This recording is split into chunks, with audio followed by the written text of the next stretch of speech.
Jubilee hills Congress అభ్యర్థి ఎంపిక ఈ రోజు కొలిక్కి రానుంది. ఈ మేరకు సీఎం రేవంత్ రెడ్డితో పీసీసీ చీఫ్ మహేష్ కుమార్ గౌడ్ మంత్రాలు జరిపారు. ఏఐసీసీకి 3 అభ్యర్థుల పేర్లను ప్రతిపాదించినట్లుగా తెలుస్తోంది. అయితే ఢిల్లీకి పంపిన పేర్లలో నవీన్ యాదవ్, బొంతు రామ్మోహన్, సిఎన్ రెడ్డి ఉన్నారు. ఈ ముగ్గురులో ఒకరిని ఖరారు చేసే అవకాశం ఉన్నట్లు తెలుస్తోంది. ఇక ఇదే అంశానికి సంబంధించి మోర్ అప్డేట్స్ మా ప్రతినిధి హారిక ఫోన్ ద్వారా అందిస్తారు. హారిక,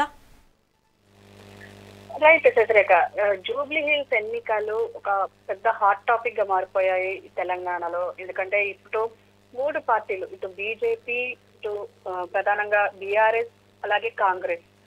ఆల్రెడీ బీఆర్ఎస్ క్లారిటీతో ఉంది, సానుభూతి వర్కౌట్ అవుతుంది అన్న కోణంలో ఆల్రెడీ మాగంటి గోపీనాథ్ సతీమణైన మాగంటి సునీతని నిలబెట్టడం, అలాగే ఆవిడ తరపున ప్రచారం చేయడం, అలాగే అవినీతి కార్డ్స్ అని చెప్పేసి అవి కార్డులు పంచడం, అలాగే ఎప్పుడైతే కాంగ్రెస్ ని ఓడిస్తేనే జూబ్లీ హిల్స్ ఎన్నికల్లో అప్పుడు బుద్ధొస్తుంది కాంగ్రెస్ పార్టీకి అని చెప్పేసి ఇలా చాలా ప్రకటనలు చేయడం, మాట్లాడడం ఇవి చూస్తూనే ఉన్నాము.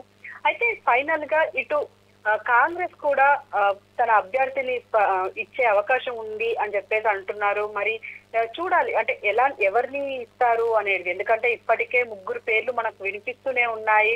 అందులో ముఖ్యంగా మనం ఇటు నవీన్ యాదవ్ ఎప్పటి నుంచో వర్క్ చేస్తూనే ఉన్నారు, అలాగే అజరుద్దీన్ ఉన్నారు. ఇలా వీళ్ళు ఖచ్చితంగా ఉన్నారు, వీళ్ళలో ఎవరో ఒక్కరిని తీసుకుంటారు అని చెప్పేసి ఎప్పటికప్పుడు మాట్లాడుతున్నప్పటికీ ఈ షెడ్యూల్ కి ముందు అంటే రేపు షెడ్యూల్ ముందే వచ్చే అవకాశం ఉంది. పైగా ఇటు మంతనాలు జరుగుతున్నాయి అని అంటున్నారు. మరి చూడాలి చంద్రేఖ, మరి ఎవరు వస్తారు అనేది. Thanks for the updates Harika.